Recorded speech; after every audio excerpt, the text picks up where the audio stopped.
Lakle Inspector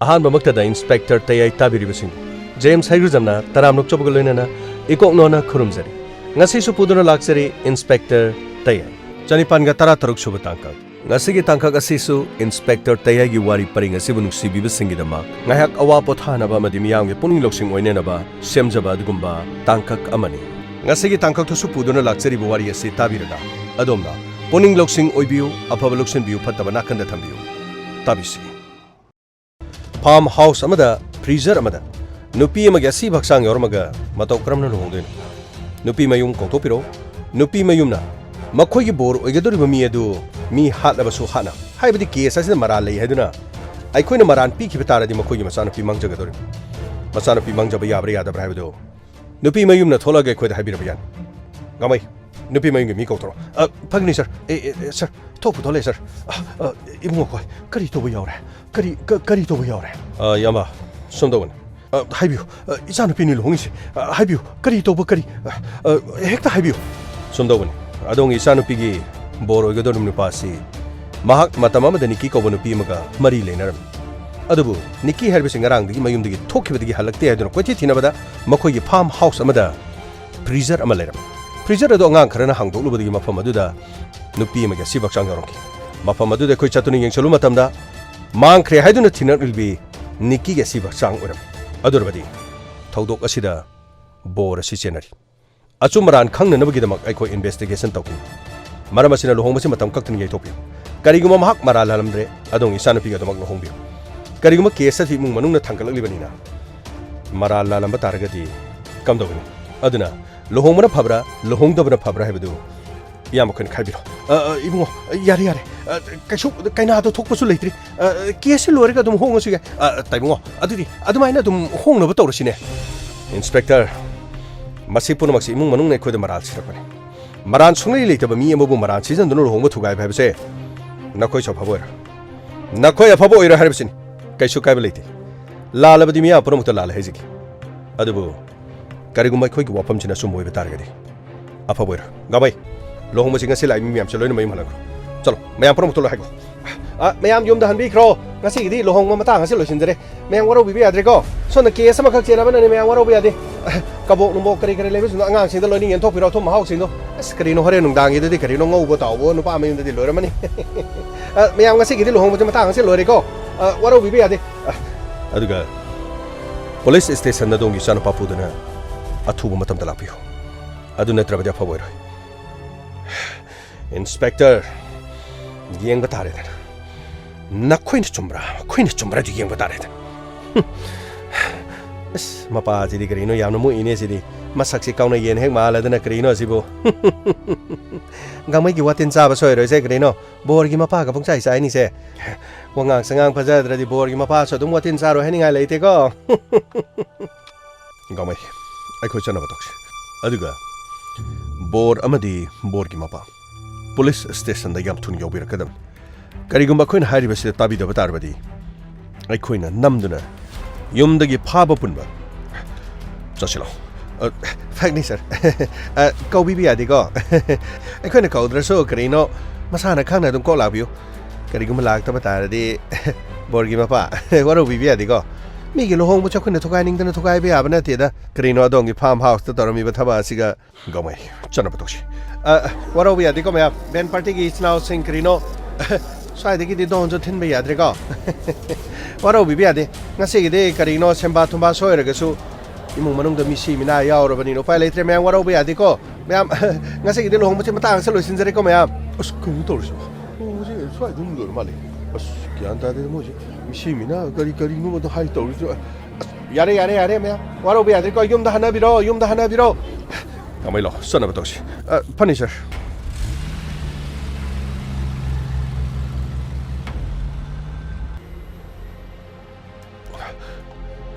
Some the lapidopom Carino, when I had you possible. Oh, I sing with the Carino have a country. I do no quick palm house. Some the lapidopom Carino. launi mama somda laune moi pabung masak tau lo hai sibo karino moina launi somda launi pabung asida police le pabung khoi waro bibi ade somda nga tang changchen biro somda le bise nga tang sak tang na bagini karino somda kan khitang leksen biro sonda la biro luxury bungo luxury pabung sida so shika de sang biro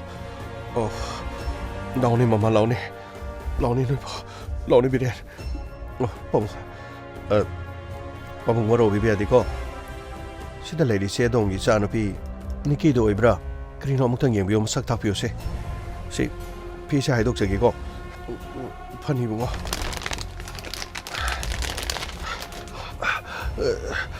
pong sibo birian sidi aikoigi mani aikoigi Niki pagi bema karino Niki pabong sini kui Niki ni pabong imagi bema karino nang natauri basibo karino imagi bema Niki Hogalo karino nang natauri sibo hogalo Niki hogalo karino nang natauri sibo karino Niki waro bibi adiko pabong khoi ima khoi sing masak se waradi karino somkada muk thokna batausi karino ibungo khoi gi Niki ne karino tauri sibo mano tauri sibo karino ibungo pabong waro bibi adiko lohong mude khoi ngarang dege thingja kharabani ko ado khoi sarga somna kan wari sanana batausi lo pabong khoi ma khoi adudi asiba masasi mani bungo khoi gi Niki chume khoi na tiba khangni aina lerang ni khoi gi chanu pe Niki adu mabu matau kramna mabu mihat asida nati mabu kanana pabung khoi seng machuma khangna namagi dam kon honari pabung khoi na singnari ba somen hari ba imungdo mahaki phamakte da ne leram ni adubu mahaki lohong mudu se khoi ngarang chap chana le phan kre hauji ma khoi so soden ma ki khoi gi police custody da lan aduga ima khoi pabung khoi aseng machuma se kari no khangna no gi da ma khoi na custody da ma khoi bo hang pang gi thabak taw gador masi phawbadang di khranga me ne kisi aduga imung manung gi ma ke digi ma khoi gi imung manung da apan ma pi de na ba khoi gi ma ke digi sunol sari aduga hauji ma kili ma khoi gi masen dagi thodo si ma khoi ne sathari bira ma khoi ne na tabra kanana no haibu gi matang khoi se na khangna masi phawbadari nga bi aduga postmortem lor matung da thawai yaudra baksang asidi bagi mathong mong pangthona na bagi da sin bi yarani ibung mara leba ma khoi ama thalebra thabi gana ma khoi gi farm house da ai gi sanu pina kari gi leru ni ma khoi ni isabu loktu no da ma khoi ni soidan hat por mane ma khoi ko akan cherak bi biu ibung kari gumba ma khoi ne khang ba tarabadi ma khoi tanga ma paira ga kotina makak ma khoi bu kak la ba su pe lo ibung ma khoi bu ai gi chanu pi hat pagi da ma khoi bu cherak bi biu ma khoi bu cherak bi babu kita pada biu ai khoi asum karino aran na karino ha ba du khang na ba gi da mak soidan hona jari babu ima lo chala silo chana ba tau silo sir thono nungai gidre da kri hai da no khang de masa no pi bu sumai na kari no freezer manung da ha pa ga hala maga bu mama pa na kana no nungai ga de sir asumani gamai adu bu mapa ma sadu hu pawdi ai khoi gi station da la hebi pawlet khoi chana ba doksi station adu da mapa ma sabu hong phong na thaudu osiga kari mari le na ba ga ba sandos sir ma khoi gi location gi report sir loini yorani sir pare da khoi chana ba doksi as aina khwai de ngai ri sir Karino Makoi, Mapadu Green, Mukturang, the Borgi Mapadu, sir. Nasidi, sir, Carino, Wahang Pang with the Mapagi, struck today was a gizzer. Karimala Mataragadi, Gamay Canano, Gamay, what in the Condo Gay, the Mama City, Carino, Patan attack to be a razor. Gamay, son of a tox. But I'm a late. Pugny, sir, sir. Can I don't know sounding on the sir? Carino. Lady, sir. Long with the Carino board the Tongan poverty or carboneva. Dong dong Carina Don, attending Carina, no, lay chain naga, don't tell it. Tongan Baba York board. Lohomo Alaga Pavira Supadoni and a Kalam Gadresa. Gamay, mi harpa mi amabu, Magima Purabu in Gadra. I say Maconi with no patro. I do you are this on Mazani desert. I couldn't have can be in go. The same had my harapam did them talk with an either. Mi harpa Magima Purabu over do. Carino. Ma mi halo ramanina matang na sumi haning ang pagkanana kang ni sir. Karino, I couldn't can be this in my harao from the token. Lohoma Kairiga and Marcus winning idea with native.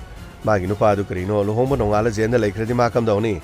Magi the can be in as Markanga Doneva. Yarigame, Toro. Punisher.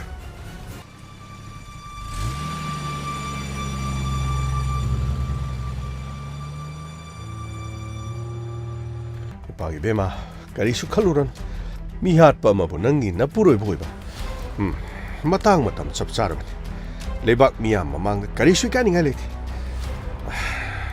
Lohong betul ram labadi. Nangi punsi manglang gadaban. Madudane nang na karisu ning don pomning halit. Pabung. Aidi maga hana khangna basunati. Pabung koina pani haiduna sinbiban. Pabung. Aigi karisu khanba lait. Chumi. Mapado aigi tina baloina ban. Adubu, kahena nak na loina tina rudrabasu. Matam mamade isa pina si haidana. Haina ki bakara suleban. Magi masaduna. Asuk yamna paramu habadi. Aidi karam na khanguni. Chap charaban. Police lakdana luhong base. Lay hungna dringe de thugari base khwaidigi paraban. Sagai na tai miya mamangda karisu kai ninga liti. Isa sti karisu khalu. Luhong base gi damak chang base mangja kijan.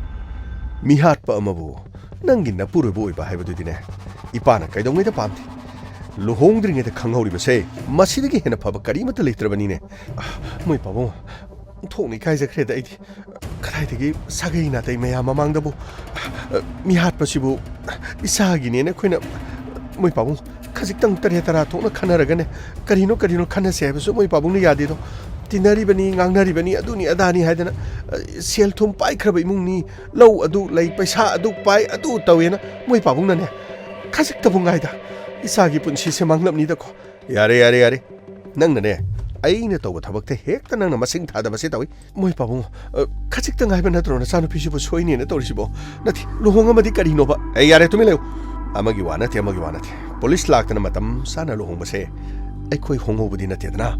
Luhongi haina tormani karisu kaibaliti luhongni haidana toribudu chen chungna tobunati haina singnadana tobunidana adubu makhoina mihatpa masa am oirami haibadudi aikhoidi khangmusunate luhongdringe do khanglabani karigi sagai na te memang lekai mi amang karigi karugudigi parabani chap charabani hoji yengba taredana makhoina lalamdabu organa Karino Mukanaga Doris, Moi Pabung, Langera Laroira, Police Nagas Minaga coaching in the Togo City, Moi Pabung, Lohumasidum Tosita, Mihapo Eramasu, Eramdasu, Makatanane, Ahan Bukung the Soirabanin, 80 Karim to Pamjalak, eh, Adusiaro Doriban. Kariguma Mihapo Eramdravadi, Long was a Makata Haraka Doriban, Yang Batari. A saying what somebody so in I lady na Aduga Hibema, Pabung. Karimata Kaluran. Karimata Kaningaliti. Mando Maya did not queen lay Hunabadina Tedana. Chong. Karisu Kalun. Makata, Bakairo Legai, Wadudine. I quay land regular. Aran police no parky big one. I quay with the Pavana Tedana. Chong. Hoi Pam. Chongone, Mama Chongone. Hoi.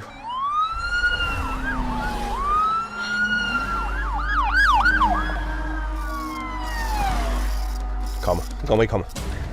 Punisher. Come down. Santos, sir. Nakoy maning sir. Punisher. Rahul, sir. Bimo, lo, Kurto. Punisher. Screen no sir. Nakoy nakauro mo ilaw yadre si karigino. Irem lemna lau yadrdi phaba tabani gamai. Sir, ase mangoda le. Oh, inspector. Ai khoi laksira haidina torom.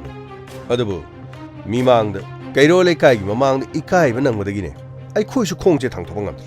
Amore haujikti lengbi da bayar. Adong isana pakau thopiro. Ah, inspector. Yaraga diwari si ai go ina loishanan ba. Kari no loishan bai badi. Wafam se loishan ga da baliti. Ai khoi na miya mamang du da gari ma takta chingkhalaga khoi na puda bado. Mado khoi ga soben. Ta seng badi lohongbo oramagi khoi na khoi bu gari da puda. Ai khoi na lo haira phawba da hojik phawba lakti bimran kari. Inspector ai khoi ira lai ta bani na khoi na lakta. Ira lai bo ram labadi khoi nganna la ma se. Adubu na khoi bu kauri bado. Ai khoi su lakna na badi kan honari. Adubu ai khoi ta seng na aran manati. Mafam madu da khoi bu sop na nabagi damak lohong ma kai ne nabagi damak kana go ma kharana khujin tharang tawduna thabak ado soidina pangthok parangani yamba punamang adu ai khoi gi station da laktune khoina korobadi thawdo du gi matang da karino habado khoi go wari sana gadam amore hauji ti jana badu ko thopiro wari punamak to custody da ai khoi go wahang pang laga thabado thokadam jana ba ko thopiro inspector aina haizari badu lana lobigan punamak sing asi ai khoi gi sana karigo mata satabaleiti nadi mi hal amaga lohongbogi koi yelaga phamba yabrani yamba madugi wafamdo ai khoi gi wahang panga loina na khangada isana ba gauthopro yam thoni isana padu mapana photopro ibungo amore ai khoi na hali hatti haibigi wanati maga natana ai gi wafam singang na ba yabo rabadi ai khoi na haijari bisni yamba pona maksing si adongi sanupagi saki aduga adongi sanpana kanaga chathaba haiba adongi sanpagi machin hangada badangaraban aduga niki kanano adongi sanpa somen kanano makhoi ani matam amada mari lenarmi haiba wafang sisu chap evidence lerabai yam thuna adongi sanpa kauthupiro ibungo inspector imung amagi wakat imung amagi misang changlaga case laukhotpadi madudi yajaningdi gamai santos sir imung da chang somen makhut pairga chingthoro custody da mapa masa purga wahang pang no batokse bungo adu di tawbirakan ai na haijari ben haujiki matamda ne ai khoi su sanga panga yamna leiba jan khangna chanaba aduga ne isa anu pabu mafam mastiki khut pairiga chingge haiba wakal di madu di la dopi yama ai khoi no mafam maste dongi isa anu pabu khudang paidun chingma matamda yamana khoi de kai dogodar inspector madu di tawgun ai khoi na haijari ben ai khoi su ai khoi gi oibo ukil ngai ki ge haidena tawbugi wan ai khoi su achama minati ke sama thengnaba matamda punamak kari tawgada ge haibo ai khoi punamak khang gamai sir imung da chaw phagni sir ai hairi makta da changri ai nakhoi to dugeno ha nakhoi to dugeno kaino yamana toisha ha inspector nang ningo da khutaba khuthadravadi kari toruni yamba haibadi yadrabadi khuthaba tabani ai khoi gi thabak ta pan ba pirabadi masida gi hena dom chop phaboro sir sida lere sir krino asagi kadai da lot pano thadupio aibu thadupio krege thadokani nang na krino ne nang ni maro oiba nang di krino mong manung dang sai di lot ton leidubo nang mu nara lebro nara leitati nang nara leite haina ngasai na tho habi adro manung da ngang masa do no koi lo ton lei aside inspector ai gi chan pa bu thado ai chan pa mara leite habse ai na hadibsin hayo ichanu pa mara lehrabadi no khani sakido ai gi mangdulo na chanu pagi se sidemi call records makhoi ani wari sanabagi aduga yum asidagi thokiba numita adongi isanu pagi call records da niki gi call kari yoram hayo niki da phone tori bi maram kari gina hayo nangna niki da phone tobi maram kari na hayo sir mana lohongbugi wish pirakpani aduda aina mo maga wari watai sanabagi wari watai sanabagi aduga wari watai sanabada kari hanaba wari watai sanabada kari hanage sir mana ai lohongkibagi kitang ma nungai jadadana aingonda mana suma call torokpuda aishu tangai phadana tangai phadana mahapu kauraga nakhoi farm house da hatwe hatbe kana kana mi kana mafam asida location oriba mi singa se khoi hero haibra natraga nang na haige haibra ꯍꯥꯠꯇ꯭ꯔꯤꯉꯩꯗ ꯀꯔꯤ ꯀꯔꯤ ꯇꯧꯏ ꯄꯨꯝꯅꯃꯛꯁꯤꯡ ꯑꯁꯤ ꯍꯥꯏꯌꯨ ꯑꯩꯈꯣꯏꯒꯤ ꯀꯁꯇꯗꯤꯗ ꯑꯩꯈꯣꯏꯅ ꯋꯥꯍꯪ ꯄꯥꯡꯕꯗ ꯑꯗꯣꯝꯒꯤ ꯏꯄꯥ ꯏꯕꯨꯡꯉꯣꯅ ꯊꯥꯖꯗ꯭ꯔꯕꯅꯤꯅ ꯃꯐꯝ ꯑꯁꯤꯗ ꯏꯟꯇ꯭ꯔꯣꯒꯦꯁꯟ ꯇꯧꯕ ꯇꯥꯔꯦ ꯒꯥꯡꯃꯩ ꯁꯔ ꯆꯩ ꯄꯨꯊꯣꯔꯛꯑꯣ ꯐꯒꯅꯤ ꯁꯔ ꯁꯤꯗ ꯂꯩꯖꯔꯦ ꯁꯔ ꯆꯩ ꯁꯤꯗ ꯂꯩꯔꯦ ꯁꯔ ꯍꯥꯏꯌꯨ ꯑꯩꯈꯣꯏꯅ ꯀꯁꯇꯗꯤꯗ ꯋꯥꯍꯪ ꯄꯥꯡꯒꯦ ꯌꯥꯗ꯭ꯔꯕꯅꯤꯅ ꯌꯨꯝ ꯑꯁꯤꯗ ꯃꯤꯌꯥꯝꯃꯥꯡꯁꯦ ꯆꯠꯊꯕ ꯇꯥꯔꯦ ꯍꯥꯏꯌꯨ ꯑꯗꯨꯗꯤ ꯇꯧꯕꯤꯒꯅꯨ ꯌꯨꯝꯗꯅꯦ ꯑꯗꯨꯃꯥꯏꯗꯤ ꯇꯧꯕꯤꯒꯅꯨ ꯀꯔꯤꯒꯤ ꯑꯩꯈꯣꯏꯅ ꯍꯥꯏꯕꯗꯤ ꯌꯥꯗ꯭ꯔꯕꯅꯤꯅ ꯑꯁꯦꯡꯕ ꯑꯆꯨꯝꯕꯁꯤ ꯀꯩꯔꯣꯜ ꯂꯩꯀꯥꯏ ꯃꯌꯥꯝ ꯃꯃꯥꯡꯁꯤꯗ ꯈꯪꯍꯟꯕ ꯇꯥꯔꯦꯗꯅ ꯂꯩꯀꯥꯏꯗ ꯊꯥꯡꯒꯠ ꯌꯦꯡꯉꯤꯁꯤ ꯍꯥꯏꯌꯨ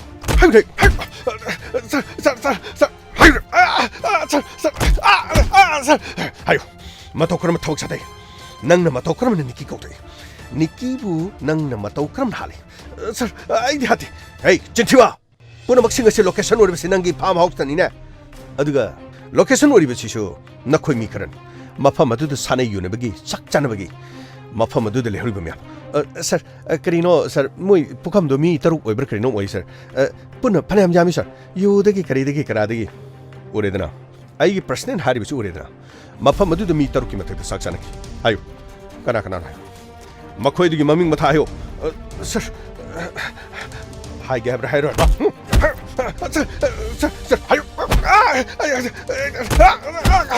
ꯏꯟꯁꯄꯦꯛꯇꯔ ꯅꯈꯣꯏꯅ ꯌꯨꯝꯃꯛꯇꯗ ꯇꯧꯔꯤꯕꯁꯤ ꯀꯔꯤꯅꯣ ꯅꯈꯣꯏꯅ ꯌꯨꯝꯃꯛꯇꯗ ꯇꯧꯔꯤꯕꯁꯤ ꯀꯔꯤꯅꯣ ꯑꯩꯈꯣꯏꯅ ꯍꯥꯏꯗ꯭ꯔ ꯌꯥꯝꯕ ꯁ꯭ꯇꯦꯁꯟꯗ ꯂꯥꯛꯑꯣ ꯍꯥꯏꯕ ꯌꯥꯗ꯭ꯔꯕꯗꯤ ꯃꯐꯝ ꯑꯁꯤꯗ ꯆꯠꯊꯕ ꯇꯥꯕꯅꯤ ꯍꯥꯏꯌꯨ ꯑꯁꯦꯡꯕꯁꯤꯡ ꯍꯥꯏꯌꯨ ꯁꯔ ꯍꯥꯏꯌꯨ ꯁꯠ ꯍꯥꯏꯌꯨꯅꯦ ꯁꯔ ꯍꯥꯏꯒꯦ ꯁꯔ 하유래 하유 satarayo sir 니케 그이노 산테 우드베am 꾸이레 그다이 설리노 아이 뻥 것도 담긴 더보니니 너무 뻥시고 따르브로 그리 뻥노 아이디 그리면다 다들이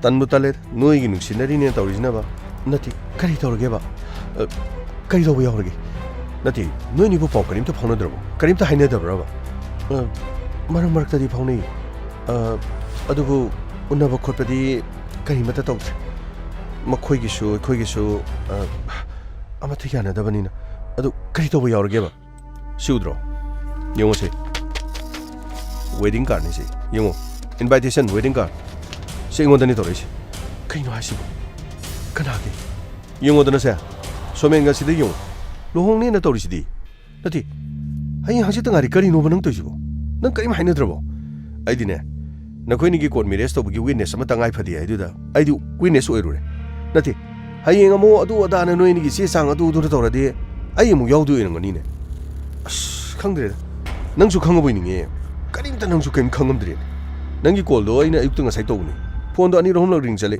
ꯅꯪꯁꯨ ꯑꯩꯉꯣꯟꯗ ꯀꯣꯜ ꯕꯦꯛ ꯇꯧꯔꯛꯄ ꯌꯥꯏ ꯀꯔꯤꯝ ꯇꯧꯔꯛꯇꯦ ꯑꯩ ꯊꯣꯏꯅ ꯂꯥꯛꯑꯒꯦꯅ ꯂꯥꯛꯑꯕꯅꯤ ꯅꯠꯇꯦ ꯀꯃꯥꯏꯅ ꯇꯧꯕꯅꯣ ꯅꯣꯏ ꯏꯃꯥ ꯄꯥꯕꯨꯡ ꯇꯥꯔꯒꯅ ꯀꯔꯤꯅꯣꯕ ꯇꯧꯗꯣꯏꯁꯤꯕꯣ ꯅꯠꯇ꯭ꯔꯒꯅ ꯅꯪꯅ ꯌꯥꯔꯕ꯭ꯔꯥ ꯑꯩ ꯑꯁꯦꯡꯕ ꯑꯝꯇ ꯈꯪꯒꯦꯅ ꯂꯥꯛꯏꯅꯦꯕ ꯑꯗꯣ ꯑꯩꯗꯤ ꯅꯉꯣꯟꯗ ꯉꯁꯥꯏꯁꯨ ꯀꯣꯜ ꯕꯦꯛꯇꯣ ꯇꯧꯍꯧꯗ꯭ꯔꯦ ꯅꯠꯇꯦ ꯁꯤꯕꯨ ꯑꯆꯨꯝꯕ꯭ꯔꯕ ꯁꯤꯕꯨ ꯑꯁꯦꯡꯕ꯭ꯔꯕ ꯑꯁꯦꯡꯕ ꯅꯠꯇ꯭ꯔꯗꯤ ꯁꯤ ꯀꯥꯔꯗꯁꯦ ꯑꯩꯅ ꯅꯝꯃ ꯄꯨꯔꯛꯀꯗ꯭ꯔꯣ ꯅꯪꯁꯨ ꯈꯟꯗꯅ ꯌꯦꯡꯉꯨꯅꯦ ꯀꯔꯤꯅꯣ ꯑꯝꯇ ꯁꯤꯜꯂꯨꯁꯤ ꯑꯩꯗꯤꯅꯦ ꯅꯣꯏꯒꯤ ꯍꯌꯦꯡꯒꯤ ꯀꯣꯔꯠ ꯃꯦꯔꯦꯖꯀꯤ ꯋꯤꯠꯅꯦꯁ ꯑꯣꯏ ꯑꯗꯨ ꯇꯧꯏ ꯑꯗꯥ ꯇꯧꯏꯅ ꯑꯩ ꯑꯃꯨꯛ ꯀꯣꯏꯆꯦꯟ ꯁꯦꯟꯅꯕꯗꯨ ꯇꯧꯔꯛꯀꯅꯨ ꯍꯣꯏ ꯌꯥꯔꯦꯁꯦ ꯑꯩ ꯃꯥꯒ ꯑꯃꯨꯛꯇ ꯋꯥꯔꯤ ꯁꯥꯟꯅꯒꯦ ꯃꯥꯅ ꯃꯁꯤ ꯄꯨꯝꯅꯃꯛ ꯑꯩꯒꯤ ꯃꯥꯌꯣꯛꯇ ꯇꯧꯔꯕꯗꯤ ꯃꯥꯁꯨ ꯑꯐꯕ ꯑꯣꯏꯔꯣꯏ ꯑꯩ ꯃꯉꯣꯟꯗ ꯀꯣꯜ ꯇꯧꯔꯒ ꯑꯩ ꯁꯣꯏꯗꯅ ꯍꯪꯒꯅꯤ ꯑꯩ ꯁꯣꯏꯗꯅ ꯍꯥꯏꯒꯅꯤ ꯇꯉꯥꯏ ꯐꯗ꯭ꯔꯕꯗꯤ ꯑꯩ ꯃꯌꯨꯝꯗ ꯆꯠꯂꯕꯁꯨ ꯑꯩ ꯁꯣꯏꯗꯅ ꯆꯠꯀꯅꯤ ꯑꯣ ꯑꯃ ꯑꯣꯏꯔꯦ ꯑꯩꯉꯣꯟꯗꯅꯦ ꯃꯔꯣꯝꯗꯣ ꯍꯣꯔꯦꯟ ꯍꯥꯏꯔꯣ ꯑꯩ ꯆꯠꯂꯨꯈꯤꯒꯦꯀꯣ ꯍꯣꯏ ꯀꯔꯤꯅꯣ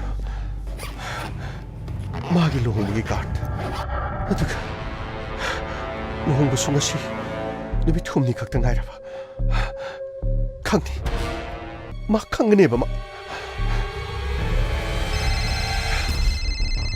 파이어 강근이가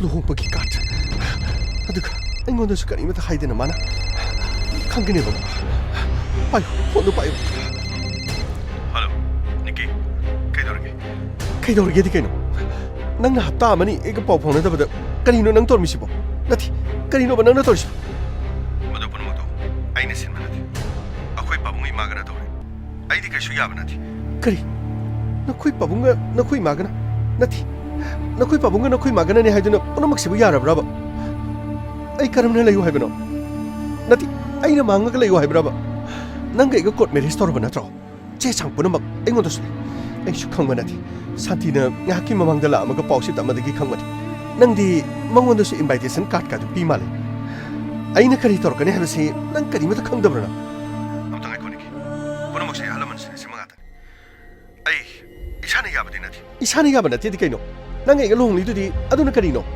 nati aduna kari no ba mapanda nang ai leinari ba mari nati punamak to ai loina kaukro aingoda pura mango mani sira nati thaudoksing do mango mani sira adugi wana tese ai su tangai padana halaman haibadi gi tabu wani nang ai ga puchu su bagi mari tanara se haibadi nati da kari haiba nangna luhongnaga aiga mari tanaba nati haiba nati aina karama mafamda nati aina karama mongda nangna aibu lolaga thamge haibano ba amukta hayo yare se wada sawthogum se amori lohongmasina hongkhrabasu nang aiga kaina ba yaba nati aina hongisina imai bagi yana nabati aduga nangdi aigi thawai nang aiga kaina ba yaba nati kari nangna luhongaga aini yengdano layu haiba adugi wana temi aini ngang simunum to tokeno kari taduino nangi invitation card ai michino uraban aduga aina kari tawlai haibano ai nangi yumda lakani nangi luhongbudo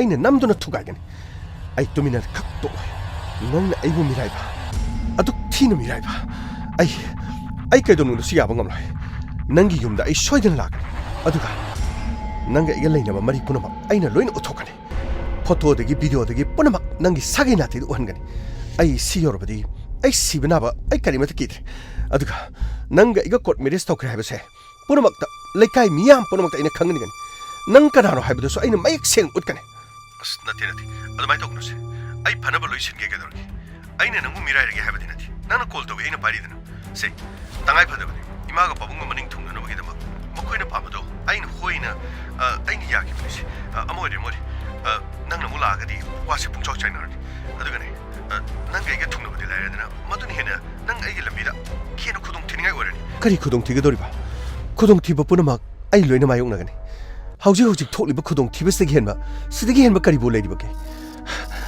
nangna mi atopa maga long khraga aina naitom lehuba sidagi hena khudong thiba sibu kari leirigi haiba as yare miniki aina harisini ai punama phanaba singiba karino nangna phanaba sendoibo nangna phanaba sinba punamak ai amata pamtre nangna phanaba singe harisibu kayam kuirageba hapta mani khak pau phawna dabada luhongba lepsilamba aduga somna tagi numi thomni ai nakhoigi yumda lakani ai sem sablorban nati ki ai wahige stocks pare ai nangu ngaramge nangna lakadam famdo aingonda haro adugane ai khoininga si selasi wafamasi di nangna mi atopada di khanbe adre nanga iga selabdi luhongmasi su soidna kairan adoradi ai bu thajara banatra ai khangde ai punamak to mata khangde ai nakhoigi yumda laga nakhoigi ima pabungda punamak khanganba sagai nate da punamak khanganba masi khaktane ina pamba nangna ai chen da ba ai logba ai kari mata mathok tadi niki aina haribasi bu namu thajadro ngasi nangna lakadam phom do hairo kanamata khangangano adu nangda iga salasi habasi bu siriyadro siyadrdi karino nati luhongbudu ai hoju khongbudi natridana nang purga salabadi luhongbudu kaira dong natro ai khangte nakhoigi ima pabungda aiga mari leni aiga court marriage story habase khangan ba pame masidagi henba kari mata pamti maduna ina khangan ba pam nike aina haribasi mun to ai nangna call torbuda ai lai hali satre hoju suma tam lai luhongba nati luhongdringe dana ngai ga mafam amada salasi masina luhongbasi yai thokna faidi ya papa maramungani aina non haribasi nang nunam to asumna aina mongonda call toki ayo adugi makadi kamdo aduga tawdo ase seneri ba mising kana sir ayune tabak sidi nang na tanda chata banate nakoi ge farm house sa sak sana bagi hori phengdri ba kon taru adugi mathakte helmasi ayo mi du kana sir ekoi tinaba imanaba Ashish Amar Loken Nawi aduga Deepak ayo ataydi sir makoi kharasi khaktani sir matau karamna hatpa ayuni matau karamna hatpa ayuni sir ꯊꯧꯗꯣꯛ ꯑꯁꯤ ꯊꯣꯛꯇ꯭ꯔꯤꯉꯩꯗ ꯑꯩꯅ ꯄꯥꯕꯨꯡꯗ ꯄꯨꯝꯅꯃꯛꯁꯤ ꯇꯝꯈꯤ ꯑꯣ ꯑꯗꯨꯗꯤ master ꯃꯥꯏꯟꯁꯤ ꯑꯗꯣꯝꯒꯤ ꯄꯥꯕꯨꯡ ꯀꯩꯗꯧꯔꯦ ꯀꯩꯗꯧꯔꯒꯦ ꯍꯌꯦꯡ ꯍꯪꯆꯤꯠꯇ ꯂꯨꯍꯣꯡꯒꯗꯧꯔꯤꯕꯁꯤꯗ ꯎꯪꯗꯅ ꯑꯃꯨꯛ ꯂꯩꯔꯤꯁꯤ ꯀꯔꯤꯒꯤꯅꯣ ꯄꯥꯕꯨꯡ ꯑꯁ ꯃꯊꯥ ꯌꯥꯝ ꯁꯥꯕ ꯊꯕꯛ ꯑꯃ ꯂꯩꯔꯦ ꯄꯥꯕꯨꯡ ꯀꯔꯤ ꯃꯊꯥ ꯁꯥꯕ ꯀꯔꯤ ꯇꯧꯔꯒꯦ ꯅꯃꯥꯟꯅꯕꯒꯤ ꯆꯥꯅ ꯊꯛꯅꯕꯒꯤ ꯑꯗꯨꯒ ꯅꯠꯇꯦ ꯅꯨꯄꯤꯒꯤ ꯃꯥꯏꯀꯩꯗꯒꯤ ꯀꯔꯤ ꯀꯔꯤ ꯂꯤꯛ ꯁꯥꯕꯤꯌꯨ ꯁꯅꯥ ꯁꯥꯕꯤꯌꯨ ꯈꯨꯗꯣꯞꯄꯤꯌꯨ ꯍꯥꯏꯔꯕ꯭ꯔꯣ ꯃꯗꯨꯗꯤ ꯍꯥꯏꯔꯛꯑꯝꯃꯣꯏꯗ ꯏꯃꯨꯡꯗꯨꯗꯤ ꯁꯦꯟ ꯊꯨꯝ ꯄꯥꯏꯕ ꯏꯃꯨꯡ ꯃꯈꯣꯏꯅꯗꯤ ꯅꯪꯉꯣꯟꯗ ꯀꯣꯛ ꯁꯥꯟꯒꯗꯕ ꯀꯩꯁꯨ ꯂꯩꯔꯝꯃꯣꯏ ꯅꯠꯇꯦ ꯀꯔꯤ ꯍꯥꯏꯔꯒꯦꯕ ꯄꯥꯕꯨꯡ ꯑꯗꯨꯒꯤ ꯋꯥꯐꯝꯗꯨ ꯅꯠꯇꯦ ꯄꯥꯕꯨꯡ ꯀꯔꯤ ꯑꯗꯨ ꯅꯠꯇꯕ ꯑꯇꯣꯞꯄ ꯋꯥꯐꯝꯗꯤ ꯀꯔꯤ ꯄꯥꯕꯨꯡ ꯅꯤꯀꯤꯒꯤ ꯃꯇꯥꯡꯗ ꯀꯔꯤ ꯅꯤꯀꯤꯒ ꯅꯪꯒ ꯃꯔꯤ ꯂꯩꯅꯕ ꯌꯥꯔꯣꯏꯅ ꯍꯥꯏꯕꯗꯨ ꯂꯨꯍꯣꯡꯂꯝꯗꯥꯏꯁꯤꯗ ꯅꯤꯀꯤꯅ ꯑꯃꯨꯛ ꯀꯩꯗꯧꯔꯕ ꯅꯪꯉꯣꯟꯗ ꯑꯃꯨꯛ ꯀꯔꯤ ꯇꯧꯔꯒꯦ ꯄꯥꯕꯨꯡ ꯃꯥꯒꯤ ꯀꯣꯜ ꯂꯥꯛꯑꯝꯃꯦ ꯄꯥꯕꯨꯡ ꯍꯣꯏ ꯃꯥꯒꯤ ꯀꯣꯜ ꯂꯥꯛꯑꯕꯁꯨ ꯄꯥꯏꯕ ꯌꯥꯗꯦ ꯃꯥꯅ ꯇꯧꯅꯤꯡꯕ ꯇꯧꯁꯅꯨ ꯍꯧꯖꯤꯛ ꯂꯨꯍꯣꯡꯒꯗꯕꯒꯤ ꯕꯥꯔꯇꯣꯟ ꯆꯠꯇꯅ ꯌꯨꯝꯊꯣꯡ ꯈꯨꯗꯤꯡꯗ ꯄꯨꯡꯖꯥꯎ ꯊꯤꯟꯈ꯭ꯔꯕ ꯃꯇꯝꯁꯤꯗ ꯃꯥꯅ ꯑꯃꯨꯛ ꯀꯔꯤ ꯍꯥꯏꯔꯤꯅꯣ ꯃꯥꯅ ꯑꯃꯨꯛ ꯀꯔꯤ ꯍꯥꯏꯔꯤꯅꯣ ꯄꯥꯕꯨꯡ ꯅꯍꯥꯟꯋꯥꯏ ꯀꯣꯔꯠ ꯃꯦꯔꯦꯖ ꯇꯧꯈꯤꯕꯗꯨꯒꯤ ꯆꯦ ꯆꯥꯡ ꯄꯨꯔꯛꯀꯅꯤ ꯑꯗꯨꯒ ꯃꯤ ꯄꯨꯝꯅꯃꯛꯇ ꯂꯣꯏꯅ ꯈꯪꯍꯟꯒꯅꯤꯅ ꯑꯩꯉꯣꯟꯗ ꯀꯤꯍꯜꯂꯕ ꯑꯣ ꯑꯗꯨꯗꯤ ꯅꯈꯣꯏ ꯑꯅꯤꯗꯤ ꯀꯣꯔꯠ ꯃꯦꯔꯦꯖꯁꯨ ꯇꯧꯈ꯭ꯔꯕꯣꯏ ꯆꯦ ꯆꯥꯡ ꯑꯗꯨ ꯄꯨꯔꯛꯂꯒ ꯃꯐꯝ ꯑꯁꯤꯗ ꯆꯥꯏꯒꯗꯧꯔꯤꯕ ꯂꯨꯍꯣꯡꯕꯁꯨ ꯊꯨꯒꯥꯏꯒꯗꯧꯔꯤꯕ ꯄꯥꯕꯨꯡ ꯇꯉꯥꯏ ꯐꯗ꯭ꯔꯗꯤ ꯃꯥ ꯑꯗꯨꯃꯥꯏꯅ ꯆꯦ ꯆꯥꯡ ꯄꯨꯔꯛꯀꯅꯤ ꯍꯥꯏꯕ ꯑꯗꯨꯅ ꯑꯩꯅ ꯃꯥꯒ ꯋꯥꯔꯤ ꯁꯥꯟꯅꯁꯤ ꯃꯐꯝ ꯑꯃꯗ ꯂꯥꯛꯑꯣ ꯍꯥꯏꯗꯨꯅ ꯑꯩꯅ ꯀꯧꯈ꯭ꯔꯦ ꯀꯔꯤ ꯃꯥꯕꯨ ꯂꯥꯛꯀꯅꯤ ꯍꯥꯏꯕ꯭ꯔꯣ ꯄꯥꯕꯨꯡ ꯑꯩꯅ ꯊꯦꯝꯕ ꯌꯥꯕ ꯊꯦꯝꯈ꯭ꯔꯦ ꯑꯗꯨꯒ ꯌꯥꯝꯅ ꯐꯔꯦ ꯀꯅꯥꯃꯠꯇ ꯈꯪꯍꯜꯂꯨꯅꯨ ꯑꯗꯨꯒ ꯑꯩꯒꯤ ꯂꯩꯔꯤꯕ ꯃꯤꯁꯤꯡ ꯑꯗꯨꯒ ꯅꯪꯒꯤ ꯅꯃꯥꯟꯅꯕ ꯈꯔꯒ ꯄꯨꯈ꯭ꯔꯣ ꯑꯃꯨꯛ ꯍꯟꯅ ꯃꯍꯥꯛ ꯌꯨꯝ ꯑꯁꯤꯗ ꯂꯥꯛꯄ ꯉꯝꯗꯅꯕ ꯍꯣꯠꯅꯈ꯭ꯔꯣ ꯄꯥꯕꯨꯡ ꯃꯗꯨꯕꯨ ꯃꯇꯧ ꯀꯔꯝꯅ ꯄꯥꯕꯨꯡ ꯃꯗꯨ ꯈꯨꯗꯣꯡꯊꯤꯕ ꯑꯃꯨꯛ ꯑꯩꯅ ꯍꯥꯏꯔꯤꯕꯁꯤꯅꯤꯅꯦ ꯄꯨꯝꯅꯃꯛ ꯑꯗꯨꯒꯤꯗꯃꯛ ꯁꯦꯜ ꯀꯌꯥ ꯆꯪꯒꯅꯤ ꯂꯨꯄꯥ ꯀꯌꯥ ꯆꯪꯒꯅꯤ ꯃꯈꯣꯏꯁꯤꯡ ꯑꯗꯨ ꯂꯣꯏꯅ ꯁꯤꯖꯤꯟꯅꯧ ꯂꯨꯍꯣꯡꯕꯁꯤ ꯀꯥꯏꯍꯟꯕ ꯌꯥꯕ ꯅꯠꯇꯦ ꯑꯩꯅ ꯄꯥꯝꯗ꯭ꯔꯕ ꯅꯨꯄꯤꯗꯨꯗꯤ ꯑꯩꯒꯤ ꯏꯃꯨꯡꯁꯤꯗ ꯏꯃꯧ ꯑꯣꯏꯕꯗ ꯑꯩꯅ ꯄꯥꯝꯕ ꯍꯧꯖꯤꯛꯇꯤ ꯂꯨꯍꯣꯡꯕꯒꯤ ꯄꯨꯡꯖꯥꯎ ꯊꯤꯟꯈ꯭ꯔꯕ ꯃꯇꯝꯁꯦ ꯂꯨꯍꯣꯡꯕꯁꯤ ꯀꯥꯏꯅꯅꯕꯒꯤꯗꯃꯛ ꯁꯤꯜꯂꯅꯨ ꯃꯍꯥꯛꯄꯨ ꯂꯣꯏꯁꯤꯟꯈꯣ ꯃꯁꯤꯅ ꯑꯩꯒꯤ ꯑꯔꯣꯏꯕ ꯋꯥꯐꯝꯅꯤ ꯄꯥꯕꯨꯡ ꯀꯔꯤ ꯉꯝꯃꯣꯏ ꯍꯥꯏꯕ꯭ꯔꯣ ꯅꯪꯅ ꯄꯥꯡꯊꯣꯛꯄ ꯉꯝꯃꯣꯏꯗꯧꯕ ꯑꯣꯏꯔꯒꯅ ꯃꯤꯁꯤꯡ ꯑꯗꯨ ꯊꯥꯔꯒ ꯄꯥꯡꯊꯣꯛꯄ ꯇꯥꯕ ꯍꯧꯖꯤꯛ ꯂꯨꯍꯣꯡꯒꯗꯕ ꯅꯨꯃꯤꯠ ꯍꯨꯝꯅꯤꯗ ꯉꯥꯏꯔꯕ ꯀꯥꯟꯁꯤꯗ ꯃꯥꯅ ꯑꯩꯈꯣꯏꯗ ꯂꯥꯛꯇꯨꯅ ꯂꯨꯍꯣꯡꯕ ꯊꯨꯒꯥꯏꯕ ꯁꯥꯒꯩ ꯅꯥꯇꯩꯒꯤ ꯃꯃꯥꯡꯗ ꯀꯩꯔꯣꯜ ꯂꯩꯀꯥꯏꯒꯤ ꯃꯃꯥꯡꯗ ꯑꯩꯈꯣꯏ ꯀꯔꯤ ꯑꯣꯏꯒꯅꯤ ꯍꯥꯏꯁꯤ ꯅꯪ ꯀꯔꯤꯃꯇ ꯈꯪꯗ꯭ꯔꯣ ꯅꯀꯣꯛꯇꯣ ꯀꯔꯤꯃꯇ ꯈꯟꯗ꯭ꯔꯣ ꯍꯧꯖꯤꯛ ꯃꯥꯒꯤꯗꯃꯛꯇ ꯂꯦꯞꯄꯒ ꯃꯥꯒꯤ ꯈꯨꯗꯥꯡ ꯄꯥꯏꯔꯒ ꯑꯩꯒꯤ ꯃꯥꯏ ꯆꯣꯞꯅꯅꯕ ꯑꯩ ꯁꯥꯒꯩꯒꯤ ꯃꯃꯥꯡꯗ ꯑꯩꯒꯤ ꯀꯩꯔꯣꯜ ꯂꯩꯀꯥꯏꯒꯤ ꯃꯃꯥꯡꯗ ꯑꯩꯕꯨ ꯏꯖꯠ ꯂꯩꯈꯥ ꯇꯥꯅꯅꯕ ꯄꯨꯝꯅꯃꯛꯁꯦ ꯅꯪ ꯍꯣꯠꯅꯒꯦꯁꯤꯔꯣ ꯅꯠꯇꯦ ꯄꯥꯕꯨꯡ ꯑꯩ ꯀꯔꯤ ꯇꯧꯒꯗꯕꯅꯣ ꯈꯪꯗ꯭ꯔꯦ ꯄꯥꯕꯨꯡ ꯑꯩꯅ ꯍꯥꯏꯔꯤꯕꯁꯤꯅꯤ ꯃꯥꯒꯤ ꯃꯁꯥꯗꯣ ꯍꯥꯠꯇꯣꯛꯑꯒ ꯑꯆꯧꯕ ꯐ꯭ꯔꯤꯖꯔ ꯑꯃ ꯂꯩꯔꯤꯕꯗꯨꯒꯤ ꯃꯅꯨꯡꯗ ꯍꯥꯞꯆꯜꯂꯒ ꯊꯝꯃꯨ ꯑꯗꯨꯒ ꯂꯨꯍꯣꯡꯕ ꯂꯣꯏꯔꯒ ꯃꯐꯝ ꯑꯃꯗ ꯆꯞ ꯆꯥꯅ ꯃꯥꯕꯨ ꯄꯨꯔꯒ ꯐꯨꯝꯖꯟꯕꯅꯤ ꯈꯪꯗꯦ ꯃꯩ ꯊꯥꯗꯣꯛꯄꯅꯤ ꯈꯪꯗꯦ ꯇꯧꯕ ꯇꯥꯕ ꯑꯗꯨꯒ ꯍꯧꯖꯤꯛꯃꯛꯀꯤꯗꯤ ꯍꯥꯠꯂꯒ ꯃꯥꯕꯨ ꯐ꯭ꯔꯤꯖꯔ ꯑꯗꯨꯗ ꯊꯝꯈꯣ ꯑꯗꯨꯒ ꯆꯦꯛꯁꯤꯟꯗꯕ ꯇꯧꯒꯅꯨ ꯐ꯭ꯔꯤꯖꯔ ꯑꯗꯨ ꯁꯣ ꯂꯣꯟꯁꯤꯜꯂꯨ ꯐꯥꯔꯝ ꯍꯥꯎꯁ ꯑꯗꯨꯁꯨ ꯅꯤꯡꯊꯤꯖꯅ ꯁꯣ ꯂꯣꯟꯁꯤꯟꯗꯨꯅ ꯊꯝꯃꯨ ꯃꯁꯤ ꯅꯠꯇꯅ ꯑꯩꯈꯣꯏꯒꯤ ꯂꯝꯕꯤ ꯑꯃꯠꯇ ꯂꯩꯔꯣꯏ ꯃꯥꯕꯨ ꯃꯐꯝ ꯑꯗꯨꯗ ꯍꯧꯖꯃꯛ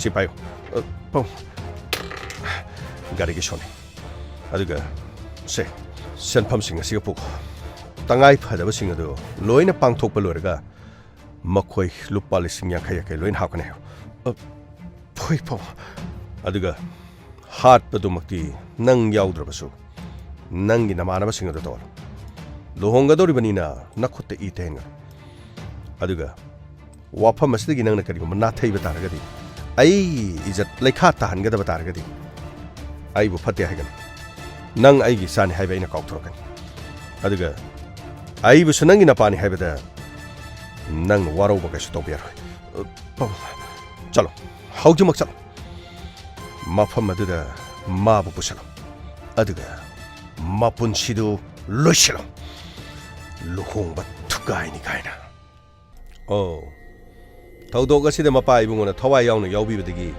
ꯃꯆꯥꯕꯨ ꯄꯨꯂꯤꯁ ꯁ꯭ꯇꯦꯁꯟꯗ ꯄꯨꯔꯒ ꯂꯥꯛꯑꯣ ꯍꯥꯏꯕ ꯌꯥꯗꯕ ꯏꯟꯁꯄꯦꯛꯇꯔ ꯃꯥꯅ ꯑꯩꯈꯣꯏꯒꯤ ꯂꯝꯕꯤꯗ ꯌꯦꯠꯅꯕ ꯍꯣꯠꯅꯈꯤꯕꯅꯤ ꯃꯥꯅ ꯌꯦꯠꯂꯝꯗ꯭ꯔꯕꯗꯤ ꯃꯥꯒꯤ ꯃꯄꯨꯟꯁꯤ ꯀꯔꯤꯁꯨ ꯇꯧꯔꯝꯂꯣꯏ ꯑꯗꯨꯕꯨ ꯏꯌꯥꯝꯕ ꯃꯍꯥꯛ ꯏꯃꯨꯡ ꯑꯃꯒꯤ ꯃꯆꯥꯅꯨꯄꯤ ꯀꯅꯥꯒꯨꯝꯕ ꯑꯃꯒꯤꯗꯤ ꯐꯤꯖꯤꯒꯤ ꯃꯅꯤ ꯃꯍꯥꯛꯀꯤ ꯄꯨꯟꯁꯤꯕꯨꯗꯤ ꯀꯔꯤꯁꯨ ꯂꯩꯇꯅ ꯈꯟꯕ ꯑꯗꯣꯝꯒꯤ ꯏꯆꯥꯒꯤ ꯄꯨꯟꯁꯤꯕꯨꯅ ꯑꯋꯥꯡꯕ ꯊꯥꯛꯇ ꯈꯟꯕ ꯐꯅ ꯄꯥꯝꯗꯕ ꯑꯣꯏꯔꯕꯁꯨ ꯃꯤ ꯑꯃ ꯍꯥꯠꯄꯒꯤ ꯃꯗꯨꯒꯤ ꯔꯥꯏꯠꯇꯨꯗꯤ ꯏꯌꯥꯝꯕꯗ ꯂꯩ ꯏꯌꯥꯝꯕꯁꯨ ꯊꯧꯗꯣꯛ ꯑꯁꯤꯗ ꯃꯄꯨꯡ ꯑꯣꯏꯅ ꯆꯦꯟꯅꯩ ꯍꯥꯏꯌꯨ ꯃꯍꯥꯛ ꯃꯐꯝ ꯑꯗꯨꯗ ꯀꯧꯔꯒ ꯃꯇꯧ ꯀꯔꯝꯅ ꯍꯥꯜꯂꯤ ꯍꯥꯏꯌꯨ ꯁꯔ ꯍꯥꯏꯅꯈꯤꯕ ꯃꯇꯨꯡ ꯏꯟꯅ ꯃꯍꯥꯛ ꯑꯩꯅ ꯂꯝꯕꯤꯗ ꯉꯥꯏꯈꯤ ꯑꯗꯨꯒ ꯃꯍꯥꯛꯄꯨ ꯑꯩꯅ ꯄꯨꯔꯒ ꯂꯥꯛꯈꯤ ꯀꯗꯥꯏꯗꯅꯣ ꯆꯠꯀꯗꯧꯔꯤꯁꯤ ꯂꯥꯛꯇ ꯌꯥꯅꯤ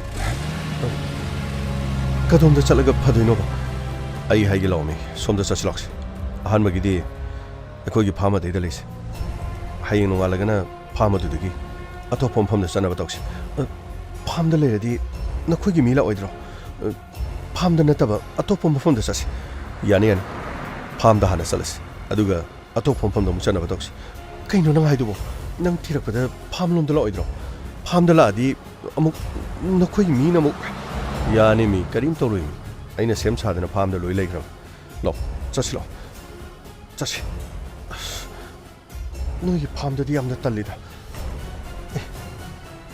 ꯀꯩꯅꯣ ꯑꯗꯩꯗ ꯂꯩꯔꯤ ꯃꯤꯁꯤꯡꯁꯤꯕꯣ ꯏꯃꯥꯟꯅꯕ ꯉꯥꯛꯇꯅꯤ ꯀꯩꯅꯣ ꯑꯩꯈꯣꯏꯅꯤ ꯈꯛꯇ ꯀꯃꯥꯏꯅ ꯆꯦꯟ ꯆꯣꯡꯁꯦ ꯍꯥꯏꯅꯣ ꯏꯃꯥꯟꯅꯕꯁꯤꯡꯁꯨ ꯆꯥꯗꯅ ꯊꯛꯇꯅ ꯉꯁꯤꯗꯤ ꯁꯦꯂꯦꯕ꯭ꯔꯦꯠ ꯇꯧꯗꯣꯏꯅꯤ ꯀꯩꯅꯣ ꯑꯁ ꯇꯜꯂꯦ ꯌꯥꯝꯅ ꯃꯤ ꯃꯌꯥꯝ ꯂꯩꯔꯒ ꯀꯩꯅꯣꯅꯦ ꯍꯥꯏꯁꯤꯕꯣ ꯑꯁ ꯂꯥꯛꯇ ꯂꯥꯛꯑꯣꯁꯤ ꯀꯔꯤꯅꯣ ꯅꯪꯒꯤꯅ ꯃꯔꯣꯟ ꯆꯦꯜꯂꯕꯅꯤ ꯃꯌꯥꯝ ꯑꯩꯈꯣꯏ ꯂꯥꯛꯑꯦ ꯀꯔꯤ ꯀꯔꯤ ꯆꯥꯅ ꯊꯛꯅꯕ ꯑꯣ ꯂꯣꯏꯅ ꯂꯣꯏꯔꯕꯅꯤ ꯂꯣꯏꯅꯃꯛ ꯊꯣꯡꯕ ꯊꯥꯛꯄ ꯂꯣꯏꯔꯦ ꯂꯥꯛꯑꯣ ꯋꯦꯜꯀꯝ ꯅꯤꯀꯤ ꯋꯦꯜꯀꯝ ꯑꯁ ꯀꯅꯥꯅꯣ ꯃꯁꯛ ꯈꯪꯗꯕ ꯃꯤꯁꯨ ꯌꯥꯎ ꯅꯪꯒꯤꯁꯤꯕꯨ ꯀꯩꯅꯣ ꯃꯤ 5 ꯀꯩꯅꯣ ꯁꯤꯕꯣ ꯀꯩꯝ ꯈꯜꯂꯨꯅꯨꯁꯦ ꯁꯤꯗꯒꯤꯗꯤ ꯅꯪꯒꯤ ꯑꯩꯒꯤ ꯑꯋꯥꯕ ꯄꯨꯝꯅꯃꯛ ꯂꯣꯏꯅ ꯀꯣꯗꯧ ꯀꯔꯤ ꯍꯥꯏꯕ ꯑꯋꯥꯕ ꯄꯨꯝꯅꯃꯛ ꯍꯥꯏꯕꯗꯤ ꯀꯩꯝ ꯈꯜꯂꯨꯅꯨ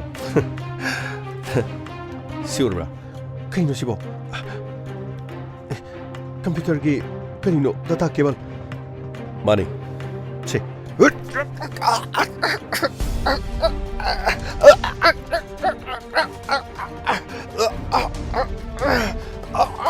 ꯊꯥꯗꯣꯛ ꯀꯔꯤ ꯊꯥꯗꯣꯛꯄ ꯅꯪꯒꯤ ꯄꯨꯟꯁꯤ ꯉꯁꯤꯅ ꯑꯔꯣꯏꯕꯅꯤ ꯑꯃꯨꯛ ꯍꯟꯅ ꯑꯩꯒꯤ ꯂꯝꯕꯤꯗ ꯌꯦꯠꯇꯅꯅꯕꯒꯤꯗ ꯂꯥꯎꯅꯦ ꯅꯈꯣꯏꯁꯨ ꯂꯥꯎꯅꯦ ꯍꯣꯏ ꯂꯥꯛꯀꯦꯁꯦ ꯆꯨꯝ ꯃꯈꯣꯏꯁꯨ ꯄꯥꯔ ꯆꯨꯝꯁꯦ ꯁꯤ ꯑꯣꯖꯥ ꯇꯔꯥꯁꯦ ꯀꯟ ꯂꯥꯛꯁꯨ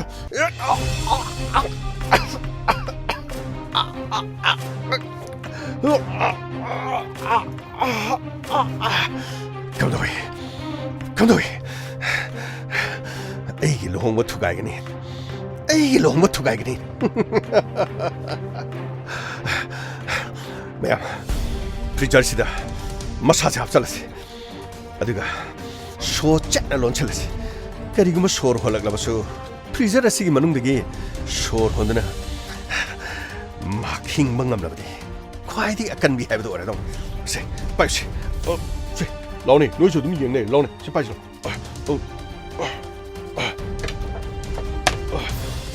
ꯍꯥꯞꯆꯜꯂꯣ ꯁꯣꯁꯦ ꯑꯗꯨꯒ ꯂꯣꯟꯁꯜꯂꯣ ꯁꯦ ꯁꯤꯗꯒꯤꯗꯤ ꯑꯩꯒꯤ ꯄꯨꯟꯁꯤꯗ ꯑꯃꯨꯛ ꯍꯟꯅ ꯌꯦꯠꯂꯔꯣꯏ ꯑꯩ ꯂꯨꯍꯣꯡꯕ ꯊꯨꯒꯥꯏꯅꯤ ꯀꯥꯏꯅ ꯅꯄꯥ ꯅꯆꯥꯒꯤ ꯄ꯭ꯂꯥꯟ ꯌꯥꯝꯅ ꯐꯖꯩ ꯄꯨꯝꯅꯃꯛꯁꯤꯡ ꯑꯁꯤ ꯅꯈꯣꯏꯅ ꯈꯪꯂꯔꯣꯏ ꯎꯔꯔꯣꯏ ꯍꯥꯏꯗꯨꯅ ꯅꯈꯣꯏꯅ ꯆꯠꯊꯈꯤꯕ ꯊꯕꯛ ꯊꯧꯔꯝꯁꯤ ꯑꯗꯨꯕꯨ ꯑꯩꯈꯣꯏꯅ ꯏꯔꯥꯏ ꯂꯥꯏꯅ ꯈꯪꯈꯤ ꯃꯁꯤꯒꯤ ꯈ꯭ꯋꯥꯏꯗꯒꯤ ꯃꯔꯨꯑꯣꯏꯕ ꯃꯔꯝꯗꯤ ꯑꯩꯈꯣꯏꯅ ꯃꯥꯡꯈ꯭ꯔꯦ ꯍꯥꯏꯗꯨꯅ ꯊꯤꯔꯛꯂꯤꯕ ꯅꯤꯀꯤ ꯃꯥꯒꯤ ꯈꯣꯡꯒꯨꯜ ꯂꯤꯅꯅꯕ ꯍꯣꯠꯅꯕꯗ ꯅꯤꯀꯤ ꯃꯥꯡꯈ꯭ꯔꯦ ꯍꯥꯏꯕ ꯄꯥꯎ ꯑꯁꯤ ꯈ꯭ꯋꯥꯏꯗꯒꯤ ꯃꯔꯨꯑꯣꯏꯕ ꯅꯈꯣꯏꯒꯤ ꯂꯨꯍꯣꯡꯕꯗ ꯌꯥꯎꯕ ꯋꯤꯠꯅꯦꯁ ꯑꯣꯏꯈꯤꯕ ꯅꯪꯒꯤ ꯅꯃꯥꯟꯅꯕ ꯁꯥꯟꯇꯤ ꯑꯩꯈꯣꯏꯒꯤ ꯄꯨꯂꯤꯁ ꯁ꯭ꯇꯦꯁꯟꯗ ꯂꯥꯛꯈꯤ ꯁꯥꯟꯇꯤꯅ ꯃꯍꯥꯛꯅ ꯆꯤꯡꯅꯕ ꯋꯥꯐꯝ ꯈꯔ ꯑꯩꯈꯣꯏꯗ ꯊꯝꯈꯤ ꯃꯗꯨꯗꯤ ꯅꯤꯀꯤ ꯊꯤꯕ ꯈꯪꯗ꯭ꯔꯦ ꯍꯥꯏꯕꯒꯤ ꯄꯥꯎ ꯑꯁꯤ ꯃꯍꯥꯛꯁꯨ ꯇꯥꯈꯤ ꯑꯗꯨꯕꯨ ꯅꯤꯀꯤꯗ ꯋꯥꯐꯝ ꯑꯃꯗꯤ ꯃꯍꯥꯛꯅ ꯇꯝꯃꯝꯕꯅꯤ ꯍꯥꯏꯕꯗꯤ सोमेन लोहंगदोरे हाइबगी इनवाइटेशन कार्ड मान उल मसिगी मतुंग निकी यामना खोइसाउना न लेओगी मसिना मरम ओइदुना सोमेन को उनब चटप मतमदा सोइदन मकी माक खुदोंग थिबा थोकपो ओइरंबा याय हाइबसे अइखोइदा तब मधु खक्क नति अइखोइना सोमेन गे नंबर लहोग अमदी सोमेन गी कॉल डिटेल्स रिकॉर्ड अइखोइना सेंथोगी सोमेन गी नंबर दा इनकमिंग निकी गी लेकी निकी गी फोन महाना लोसन खरबसु निकी गी लास्ट कॉल दा सोमेन गो वारी साना क्या है कोई खंगी लास्ट लोकेशन सिंखंग लब मतुंग शांति की वाफम मदुगे रोइनना अइखोइ खोंग लीब हरकिब नखोइ नरा लेरे हाइबो वाफम दी अइखोइ न खंगदुना लोहोंग बदु नमदुना थुगाइ किब हाइबियो अमा करिगुम अइखोइ न लालमद्रबदी यामने अइखोइ गी थक्ता तौबिगिन हाइबदु तौबिरोदन होजे पोनमक्सिंग दो करिगी तुमि लेरी इंस्पेक्टर अइखोइ गी लोहोंग थुगाइने नबगी तबा नुपी मसादुन होनरकिब अइखोइने याद्रे खंगलबदी मान करिगे खोइगी लंबी द तिंखंग ओरी याम्बा फना यामना खोंग द तिंखंग न युरबसु तिंखंग अदु तपना सतोक्तुना खोंग द युदना होनबिबि अदुबु तिंखंग अदुबु कक्थत पे यानथत पा हाइबदुदि मियोइबना तंगदि अमबोरे अदोंगी चानुपागी पुंसीदा लाक्लिबा निकी पामद्रबसु अतोप लंबी अमदा अदुबक चथरमि महाकु हालगा लोसिनगदबनि हाइबु वाफम अदुबु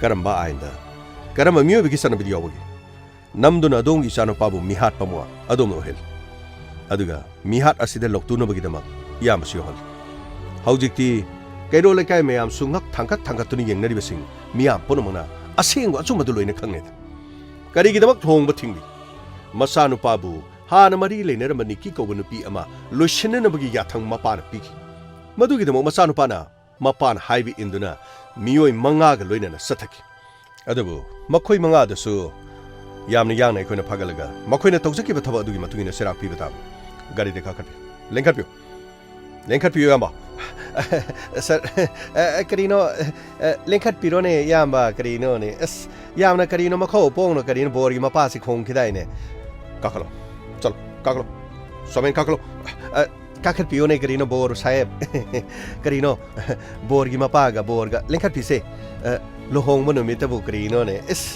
मी करामतन तौनबा ngमनतेने सी थबकसे अस काखट पियो मी फजना हालोरगा स्क्रीनो कोयेट को उपतना लोहोंगमगा चतना अंगावबा लेचिन्ना करी करीबु ओइजबा करीना थिन्दना खोतना गतौना लोहोंगमगा जु चतना गतौरी अंगा कोनी कोना खोइ नपा नसासे फजना मी हातोगा फजना फैजोम सेलगा लोहोंगमा चतपा ngamba मपा मचा नखोइबु करीनो ngamaigi वातेन पिजादना करी पिजागनी मैम कुमाई लोरे मैम लोहोंग थुगाई की पुलिस मैम लाना लौबी की करो लेका इचिनाव से मैम अखोइब लाना लौबीगनो अखोइना लोहोंग थुगाई की मरम मैम खंबीरब नत्रो मपा मचा से मी हाटपने मी हाटप मीनबु कदाइदि लोहोंग यादोइनो करिनो खंगदि वाली हुजि मखोइ मंगा अमसु फारनी करिनो करी आशीष अमर लोकेन करिनो मोय इनावबी दीपक हाइबर करिनो मतंग लोको चरगा मैम कुमाई मखा अमु यमिनसे चलो कमाई फगनी सर लागले